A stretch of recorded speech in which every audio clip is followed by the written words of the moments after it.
pada pagi hari ini di sekolah minggu kelas dewasa pria dan wanita senior Gereja Baptis Indonesia Getsemani Jakarta. Kita mempelajari buku yang baru dari buku kita, yaitu mengenai keluarga yang mengasihi Tuhan. Saya berdoa supaya seluruh pelajaran kita nantinya selama 13 minggu ini kita akan membawa keluarga kita menjadi keluarga yang mengasihi Tuhan. Karena firman Tuhan mengatakan bahwa Tuhan sudah mengasihi kita dan keluarga terlebih dahulu. Baik Bapak dan Ibu, sebelum kita mulai pelajaran pada hari ini, saya ingin kita semua tetap bersandar kepada Tuhan dalam hidup kita dan keluarga, kesehatan rohani kita dan kesehatan jasmani kita saat ini. Kita terus bersandar dan berserah kepada Tuhan. Bapak dan Ibu, mari kita akan berdoa terlebih dahulu. Bapa dalam surga, terima kasih karena pada hari ini kami mau belajar tentang keluarga sebagai lembaga ilahi dari Tuhan, dan kami berdoa supaya keluarga kami ikut apa yang firman Tuhan katakan. Dan berbicaralah kepada kami ya Tuhan melalui pelajaran pada pagi hari ini, supaya kami dapat menerapkannya dalam hidup kami dan keluarga. Terima kasih Bapa yang baik, di dalam nama Tuhan Yesus kami sudah berdoa. Amin. Mari membuka firman Tuhan dari kitab Kejadian pasal 1 ayat 26 sampai dengan ayat yang ke-31. Kita akan baca firman Tuhan ini bersama-sama.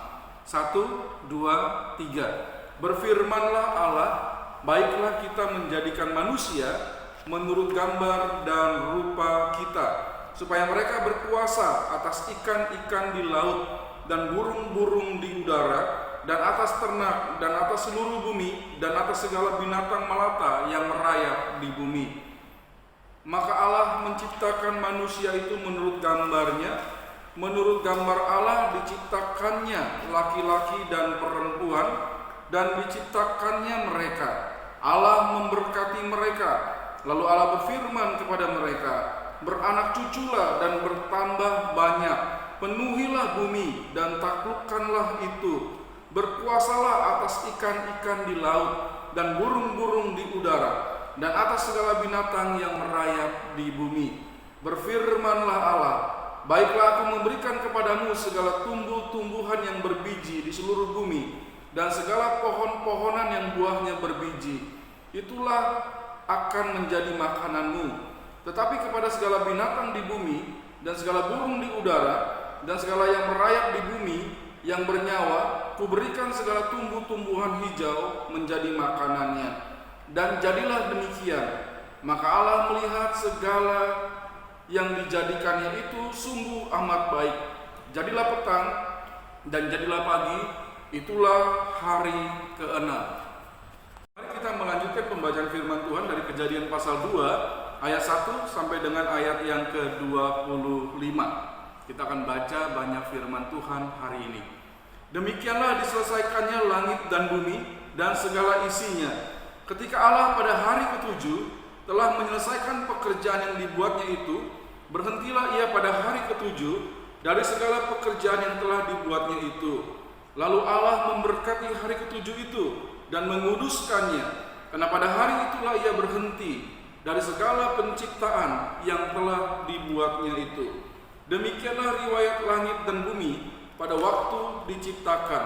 Ketika Tuhan Allah menjadikan bumi dan langit, belum ada semak apapun di bumi, belum timbul tumbuh-tumbuhan apapun di padang. Sebab Tuhan Allah belum menurunkan hujan ke bumi, dan belum ada orang untuk mengusahakan tanah itu. Tetapi ada kabut naik ke atas dari bumi dan membasahi seluruh permukaan bumi itu. Ketika itulah Tuhan Allah membentuk manusia itu dari debu tanah dan menghembuskan nafas hidup ke dalam hidungnya. Demikianlah manusia itu menjadi makhluk yang hidup. Selanjutnya Tuhan Allah membuat taman di Eden di sebelah timur. Disitulah ditempatkannya manusia yang dibentuknya itu. Lalu Tuhan Allah menumbuhkan berbagai-bagai pohon dari bumi yang menarik dan yang baik untuk dimakan buahnya, dan pohon kehidupan di tengah-tengah taman itu, serta pohon pengetahuan tentang yang baik dan yang jahat. Ada suatu sungai mengalir dari Eden untuk membasahi taman itu, dan dari situ sungai itu terbagi menjadi 4 cabang. Yang pertama namanya Pison, yakni yang mengalir mengelilingi seluruh tanah Hawila, tempat emas ada. Dan emas dari negeri itu baik. Di sana ada damar bedolah dan batu krisopras. Nama sungai yang kedua ialah Gihon, yang mengalir mengelilingi seluruh tanah Kusi. Nama sungai yang ketiga ialah Tigris, yakni yang mengalir di sebelah timur Asyur. Dan sungai yang keempat ialah Efrat. Tuhan Allah mengambil manusia itu dan menempatkannya dalam Taman Eden untuk mengusahakan dan memelihara taman itu. Lalu Tuhan Allah memberi perintah ini kepada manusia: semua pohon dalam taman ini boleh kau makan buahnya dengan bebas. Tetapi pohon pengetahuan tentang yang baik dan yang jahat itu, janganlah kau makan buahnya. Sebab pada hari engkau memakannya, pastilah engkau mati. Tuhan Allah berfirman, tidak baik kalau manusia itu seorang diri saja. Aku akan menjadikan penolong baginya yang sepadan dengan dia. Lalu Tuhan Allah membentuk dari tanah segala binatang hutan dan segala burung di udara. Dibawanyalah semuanya kepada manusia itu untuk melihat bagaimana ia menamainya. Dan seperti nama yang diberikan manusia itu kepada tiap-tiap makhluk yang hidup, demikianlah nanti nama makhluk itu. Manusia itu memberi nama kepada segala ternak, kepada burung-burung di udara, dan kepada segala binatang hutan. Tetapi baginya sendiri ia tidak menjumpai penolong yang sepadan dengan dia. Lalu Tuhan Allah membuat manusia itu tidur nyenyak. Ketika ia tidur, Tuhan Allah mengambil salah satu rusuk daripadanya, lalu menutup tempat itu dengan daging. Dan dari rusuk yang diambil Tuhan Allah dari manusia itu, dibangunnyalah seorang perempuan, lalu dibawanya kepada manusia itu. Lalu berkatalah manusia itu, inilah dia, tulang dari tulangku dan daging dari dagingku. Ia akan dinamai perempuan sebab ia diambil dari laki-laki. Sebab itu seorang laki-laki akan meninggalkan ayahnya dan ibunya dan bersatu dengan istrinya sehingga keduanya menjadi satu daging. Mereka keduanya telanjang, manusia dan istrinya itu, tetapi mereka tidak merasa malu. Bapak dan Ibu, firman Tuhan sungguh indah bagi kita dan memberitahu bahwa keluarga adalah lembaga ilahi, bentukan Tuhan Allah. Kita harus ingat, sepanjang keberadaan manusia di dunia ini, iblis senantiasa mau menghancurkan manusia, termasuk menghancurkan setiap keluarga. Kita mengetahui perbuatan iblis ini, maka kita tidak boleh membiarkan pintu terbuka. Artinya, kita hidup tidak setia terhadap ajaran Alkitab. Jadi pintu terbuka untuk iblis masuk ke dalam hidup kita, hidup yang terbuka yang berarti tidak ada firman Tuhan di dalamnya, juga membuat iblis akan masuk ke dalam keluarga yang seperti itu. Jadi jangan biarkan pintu terbuka dalam hidup kita dan pintu terbuka dalam keluarga kita untuk si iblis masuk ke dalamnya. Jangan biarkan hal itu terjadi. Keluarga merupakan lembaga ilahi. Keluarga terbentuk atas inisiatif dan kehendak Tuhan Allah. Firman Tuhan sudah menyatakannya.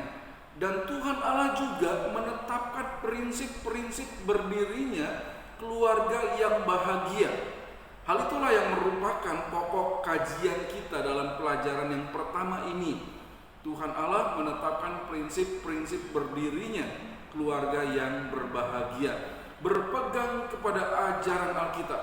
Kita akan mencermati berbagai fenomena yang menyimpang tentang keluarga pada masa kini dan bagaimana ajaran firman Tuhan mengenai keluarga sebagai lembaga ilahi, bentukan Tuhan Allah. Ingat, Tuhan yang membangun keluarga kita. Tuhan juga yang melindungi, berjaga-jaga atas keluarga kita. Tidak akan ada yang bisa menghancurkannya. Kita perlu membawa keluarga kita dalam Tuhan dan dengan cara melakukan segala perintah yang dikatakan Tuhan di dalam Alkitab.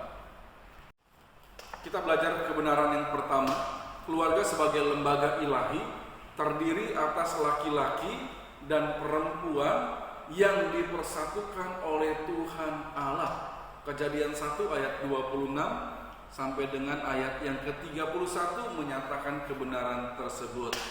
Bapak dan Ibu, hal yang baik menurut pandangan Allah itu pasti selalu baik bagi hidup manusia. Belum tentu pandangan yang kita anggap baik itu akan baik di hadapan Tuhan. Tetapi kalau Tuhan yang sudah melihat dan menyatakan segala sesuatunya baik bagi kita, maka itu adalah hal yang paling baik untuk kita. Alkitab adalah firman Allah yang memuat segala yang baik dari Tuhan bagi kita, bagi hidup saya, bagi hidup Bapak dan Ibu, menurut pandangan dari Allah. Nah, jadi kita melihat apa yang diajarkan Alkitab dalam Kejadian 1 ayat 26 sampai 31 itu dikatakan kebenaran tentang penciptaan manusia, laki-laki Adam dan manusia perempuan atau Hawa. Kemudian dikatakan di dalam Alkitab bahwa Tuhan Allah yang menyatukan mereka, Tuhan Allah yang memberkatinya, laki-laki dan perempuan bersatu sebagai suami dan istri. Ingat ya, siapa yang mempersatukan kita dengan pasangan kita? Tuhan Allah, kata firman Tuhan demikian. Laki-laki dengan perempuan ya, sebagai suami dan istri. Mereka menjadi keluarga dan Tuhanlah yang memberkati, yang membawa, yang menyatukan antara laki-laki dengan perempuan. Tuhan yang mendirikannya. Jadi jelas keluarga merupakan lembaga ilahi karena Tuhan yang membentuknya. Dimulai atas seorang laki-laki dan seorang perempuan yang dipersatukan oleh Tuhan Allah. Bapak dan Ibu, saat ini kita mengetahui sudah terjadi penyimpangan perilaku manusia yang disebabkan karena dosa yang telah diperbuat oleh manusia, termasuk dalam kehidupan keluarga atau rumah tangga. Salah satu penyimpangan yang terjadi pada seseorang terlahir sebagai seorang laki-laki namun menganggap dirinya sebagai seorang perempuan, atau sebaliknya. Demikian juga ya. Dari segi penampilan visual nampak sebagai seorang perempuan, tetapi dia rupanya seorang laki-laki, atau nampak seperti laki-laki tetapi ternyata seorang perempuan. Nah, itu namanya transgender ya. Jadi seseorang yang merasa bahwa dia itu berlainan dengan keadaan fisik seksualnya. Dia bukan seperti yang terjadi dalam fisik seksualnya, tetapi dia membayangkan hal yang beda dengan hal itu. Jadi jelas itulah yang disebut transgender ya.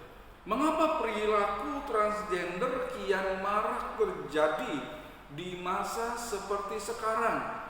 Seorang laki-laki tapi merasa dirinya seorang perempuan, dan demikian pula sebaliknya, seorang perempuan yang merasa bahwa dirinya adalah seorang laki-laki. Kenapa makin banyak terjadi di masa seperti sekarang? Menurut James Dobson dalam bukunya Mendidik Putra Anda, salah satu faktor adalah pola asuh orang tua yang tidak tepat. Seharusnya setiap anak laki-laki harus dibesarkan, dididik dan diperlakukan sebagai laki-laki. Sebaliknya anak perempuan harus dibesarkan, dididik dan diperlakukan sebagai seorang perempuan. Tetapi ada pola asuh yang salah. Mungkin kedua orang tua mengharapkan anaknya yang lahir adalah laki-laki, tetapi kemudian perempuan. Lalu mereka mendidik anak perempuan itu seperti mereka mendidik anak laki-laki. Atau demikian sebaliknya, seorang anak laki-laki dididik oleh orang tuanya seperti mereka mendidik seorang anak perempuan. Hal itu salah satu penyebab mengapa seseorang bisa menjadi berperilaku transgender. Itu salah satu penyebabnya. Mari kita pikirkan dan diskusikan beberapa pertanyaan berikut ini. Apa perbedaan antara anak laki-laki dengan anak perempuan? Apa perbedaannya? Bapak dan Ibu sudah punya anak ya? Atau kita melihat kepada anak yang lain, anak laki-laki dan anak perempuan. Apa perbedaan mereka? Dari sikap ya, sepertinya anak laki-laki itu lebih mengandalkan fisiknya ya, dan sedangkan anak perempuan lebih bermain seolah-olah mereka perasaannya begitu halus ya. Lalu bagaimana kita mendidik harusnya anak laki-laki dengan didikan sebagai seorang laki-laki, dan seorang perempuan dididik dengan layaknya seorang anak perempuan ya. Ya, anak perempuan suka bermain masak-masakan, suka bermain boneka, lalu mereka suka mempercantik diri. Ya, itulah perempuan ya. Laki-laki jangan dibiarkan seperti itu ya, dan biarkanlah anak laki-laki bertumbuh selayaknya anak laki-laki, suka main mobil-mobilan, lalu suka mengutarakan apa yang difikirkannya dengan cepat. Ya, itu anak laki-laki ya. Jadi ada perbedaan dalam hal tingkah laku, dalam hal kebiasaan-kebiasaan, dalam hal pola pikir. Ya, ada bedanya antara anak laki-laki dengan anak perempuan. Yang kedua, pola asuh orang tua yang bagaimana yang berpotensi melahirkan fenomena transgender. Gimana Bapak dan Ibu?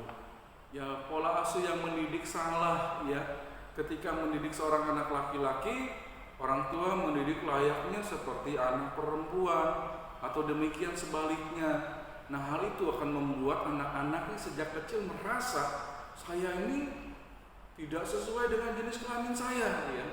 Saya harusnya kalau seorang perempuan harusnya bersolek dia ya, harusnya rapi, menjadi cantik. Tapi karena dididik seperti laki-laki ya mereka bertindak seperti laki-laki. Nah, orang tua hati-hati, tempatkanlah pendidikan bagi anak-anak kita sejak dini sesuai dengan apa yang harusnya mereka terima. Lalu yang ketiga, kalau kita membaca dari 1 Korintus pasal 6 ayat 9 sampai 10 dan 1 Timotius 1 ayat 8 sampai 11, perhatikan di situ ada kata-kata banci dan pemburit ya. Jadi inilah orang-orang yang memiliki kelainan ya, yang mereka perlu kita doakan supaya kembali menjadi benar dan baik, dan mereka pasti bisa melakukan hal itu. Nah, banci dan pemburit itu dikatakan oleh firman Tuhan adalah orang-orang yang tidak hidup sesuai dengan gendernya, dengan jenis kelaminnya, dan mereka melakukan hal-hal fenomena perbuatan yang menyimpang ya. Oleh sebab itu dikatakan oleh firman Tuhan, orang-orang yang seperti itu tidak akan masuk menjadi bagian dalam kerajaan Allah. Kita perlu mengasihani, kita perlu mendoakan, kita perlu mendidik mereka supaya kembali kepada kehendak Tuhan yang benar.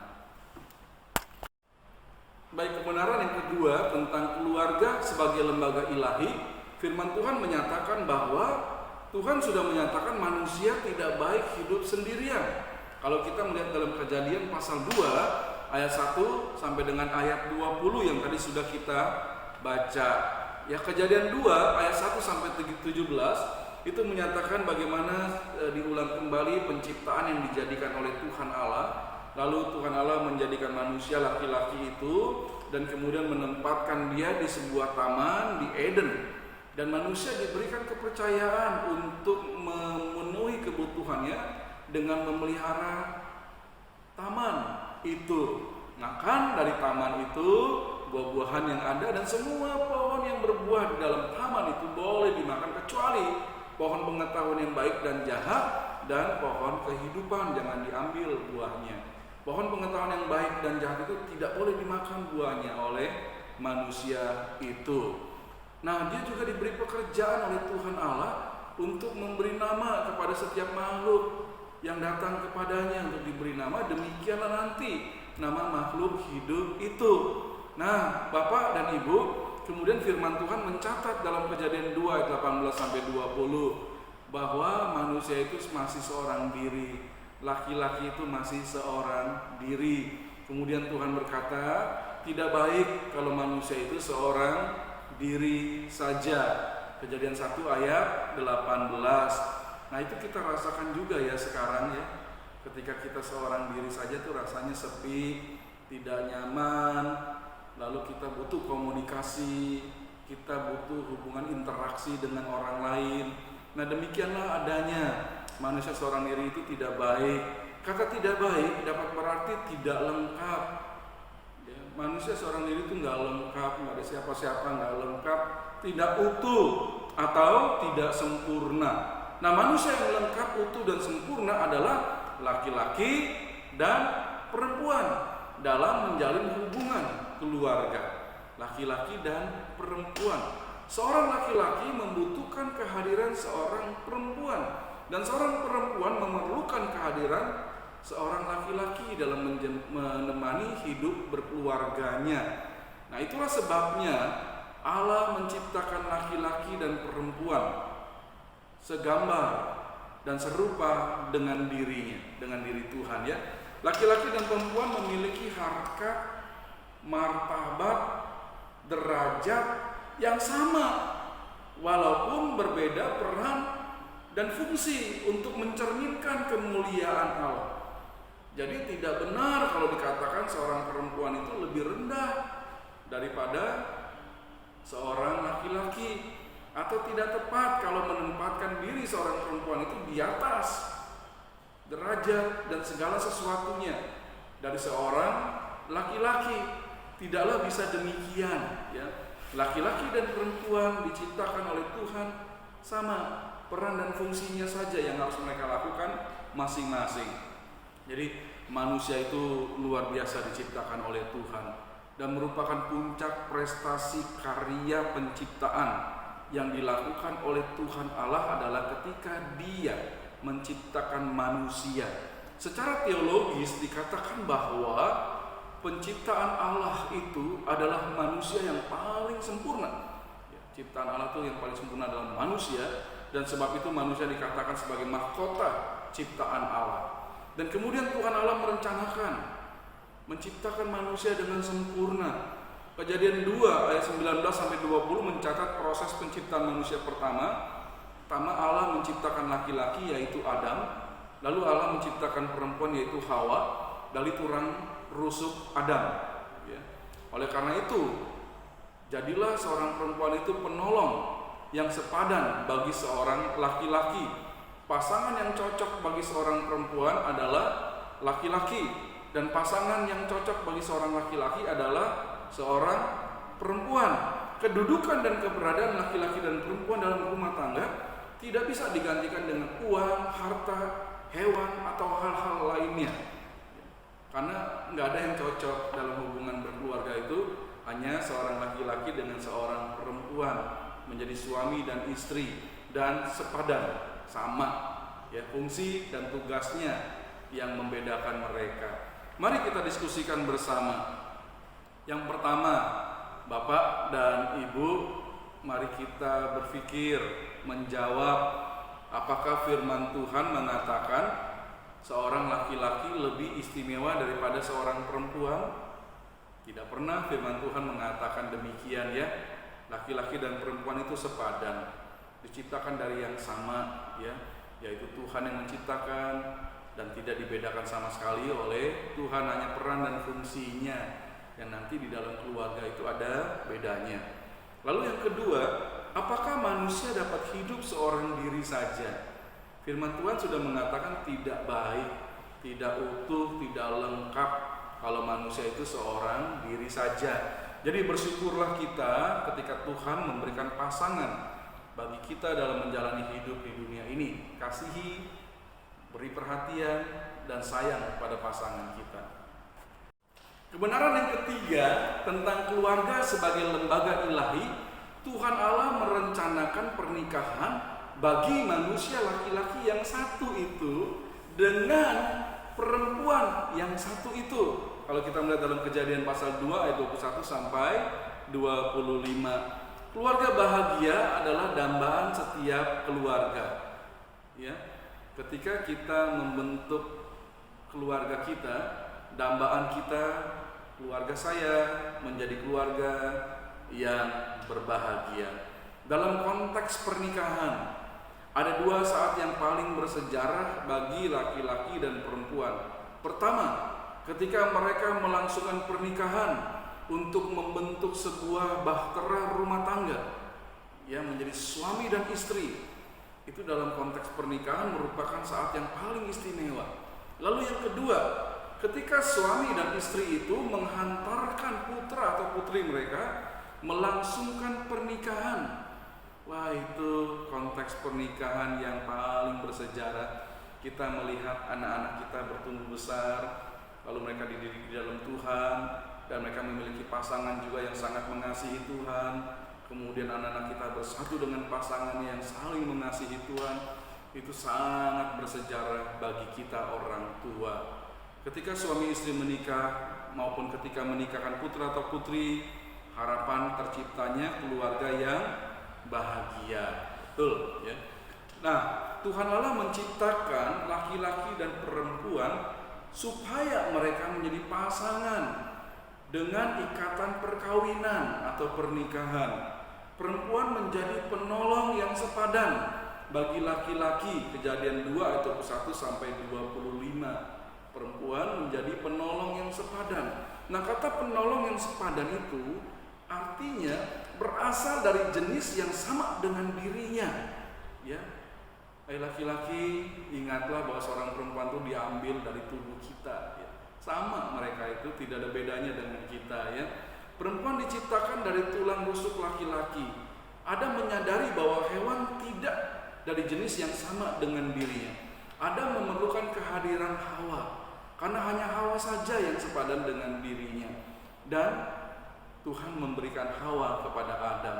Pernikahan yang mengikuti pola Tuhan adalah pernikahan yang dilakukan antara seorang laki-laki dengan seorang perempuan. Ingat ya, Bapak dan Ibu, kita menikah dengan pasangan kita. Jika kita laki-laki, pasangan kita adalah perempuan. Kalau ibu-ibu adalah seorang perempuan, pasangannya adalah seorang laki-laki. Nah, praktik pernikahan yang bertentangan dengan ajaran Alkitab pasti tidak akan mendatangkan kebahagiaan. Ya. Fenomena adanya orang yang tertarik kepada orang yang sejenis kelamin yang sama dengan laki-laki, ya, laki-laki tertarik kepada laki-laki, itu namanya homoseksual. Atau seorang perempuan tertarik dengan perempuan lainnya, atau ada sebutannya ya lesbian. Nah, itu bukanlah pola pernikahan yang Tuhan Allah rencanakan di dalam Alkitab. Tidak demikian. Penyimpangan lainnya seperti poligami, seorang laki-laki memiliki istri lebih dari satu, itu tidak diajarkan oleh Alkitab dan tidak mengikuti pola sebuah keluarga dari Tuhan. Poligami itu nggak ada alasan apapun juga yang boleh dilakukan oleh kita orang-orang yang percaya kepada Tuhan. Atau poliandri, seorang perempuan memiliki lebih dari seorang suami, itu nggak boleh, nggak bisa. Atau kumpul kebo, ya, tidak terikat dalam pernikahan tapi bersatu layaknya sebagai suami dan istri. Ada juga penyimpangan feodofilia, ya, pedofil kata orang, ya. Nah, itu pria dewasa yang melakukan kekerasan seksual terhadap anak yang masih kecil. Atau zaman sekarang ada istilah penjahat kelamin, ya. Nah, itu yang dinyatakan bahwa ada orang tua yang suka memeluk-meluk perempuan muda, cium-cium perempuan muda, ya. Dan kemudian ada kekerasan seksual yang dilakukan. Itu nggak boleh dilakukan oleh orang-orang yang percaya kepada Tuhan. Dan dalam kehidupan rumah tangga ada kekerasan dalam rumah tangga, KDRT, suami atau istri saling pukul-memukul. Nah, itu nggak boleh, ya. Itu adalah praktik-praktik perkawinan, hubungan keluarga yang tidak sesuai dari ajaran Alkitab. Kita harus tolak semua itu. Nah, Allah menciptakan laki-laki dan perempuan, Adam dan Hawa, dan menyatukan mereka sebagai satu keluarga dalam ikatan perkawinan. Jodoh bagi seorang laki-laki adalah seorang perempuan. Demikian sebaliknya, atau kita sebut itu monogami. Satu orang laki-laki untuk satu orang perempuan, dan demikian sebaliknya. Oke, Bapak dan Ibu, mari kita membicarakan beberapa hal. Yang pertama, menurut James Dobson, salah satu penyebab makin maraknya praktek homoseksual atau lesbian adalah kekerasan dalam rumah tangga dan perceraian. Anak-anak yang hidup di dalam keluarga yang seperti itu menjadi berpotensi berperilaku homoseksual atau lesbian, menurut penelitian dilakukan oleh James Dobson. Nah, mengapa bisa demikian menurut kita, menurut Bapak dan Ibu? Saya berpikir ya, anak-anak itu melihat papa mama bertengkar keras sekali, ada pukul memukul. Oh, lebih baik saya tidak mencari yang seperti itu. Ya, saya mungkin mendapatkan kebahagiaan kalau saya mencari pasangan yang sejenis kelamin, atau kalau saya menikah dengan orang yang seperti itu, saya laki-laki menikah dengan laki-laki, atau saya seorang perempuan menikah dengan seorang perempuan, saya tidak punya anak, lalu anak tidak melihat kehidupan yang buruk dari kami. Bisa jadi ada pikiran-pikiran semacam itu yang kemudian mendorong anak-anak berpotensi ya memiliki kelainan dalam hidup pernikahannya. Kita jangan sampai membuat hal itu terjadi dalam keluarga. Kita perlu mengajar setiap keluarga supaya tidak sampai terjadi perceraian atau kekerasan dalam rumah tangga yang bisa mempengaruhi anak-anak yang ada di dalam keluarga. Bagaimana mencegah perilaku homoseksual atau lesbian? Ya, kita harus mengajarkan pola asuh yang benar bagi anak-anak, setiap anak-anak ya.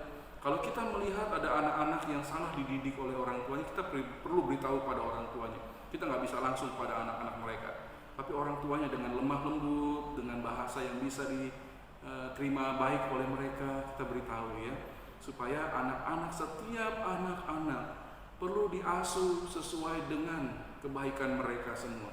Kita perlu melakukan hal itu. Dan sebagai keluarga jangan sampai kita mendapatkan kesan negatif dari anak-anak itu sehingga mereka menolak untuk berkeluarga sebagaimana mesti yang diajarkan oleh Alkitab. Jadi hati-hati. Faktor-faktor apa yang menyebabkan perilaku homoseksual atau lesbian tadi? Ya tadi ya, ada hal yang salah dalam pola asuh, ada hal yang salah dalam kehidupan suami dan istri. Bapak dan Ibu, kita sudah belajar firman Tuhan dengan sangat indah sekali dan pasti memberkati kita untuk dapat kita terapkan dalam hidup keluarga. Kita sudah belajar keluarga sebagai lembaga ilahi. Kejadian pasal 1 ayat 26 sampai Kejadian pasal 2 ayat 25. Yang pertama kita sudah tahu bahwa keluarga sebagai lembaga ilahi terdiri atas laki-laki dan perempuan yang dipersatukan Tuhan Allah. Kejadian 1 ayat 26 sampai 31. Yang kedua, keluarga sebagai lembaga ilahi, Tuhan menyatakan manusia tidak baik hidup sendiri. Kejadian 2 ayat 1 sampai ayat yang ke-20. Yang ketiga, keluarga sebagai lembaga ilahi, Tuhan Allah merencanakan pernikahan bagi manusia laki-laki dengan perempuan. Jadi mari kita menerapkan kebenaran firman Tuhan itu dalam hidup kita dan hidup anak-anak kita, hidup setiap orang percaya. Bahkan kita merindukan hidup setiap manusia memiliki keluarga yang diberkati oleh Tuhan Yesus. Baik Bapak dan Ibu, kita akan berdoa bersama dan kita terus setia belajar Alkitab di dalam kehidupan keluarga kita setiap hari, dan kita setia belajar Alkitab di sekolah minggu kita. Mari kita mengakhiri dengan berdoa. Bapa dalam surga, terima kasih karena kami boleh belajar firman Tuhan. Keluarga adalah lembaga ilahi di mana disatukannya seorang laki-laki dengan seorang perempuan, hidup menurut pola yang Tuhan Allah inginkan sebagai hidup berkeluarga. Tuhanlah yang mempersatukan, Tuhanlah yang memberkati, dan kami bersukacita akan hal itu. Kami mengetahui bahwa Tuhan memberikan pasangan yang tepat bagi kami masing-masing, pasangan yang sepadan untuk berjalan bersama dalam mengarungi hidup rumah tangga. Terima kasih Bapak, terpujilah Tuhan. Biarlah Tuhan memberikan kesehatan bagi setiap Bapak dan Ibu, sehat secara rohani dan sehat secara jasmani. Terima kasih Bapak yang baik. Di dalam nama Tuhan Yesus kami juga menyerahkan keluarga kami masing-masing. Amin. Tuhan memberkati kita.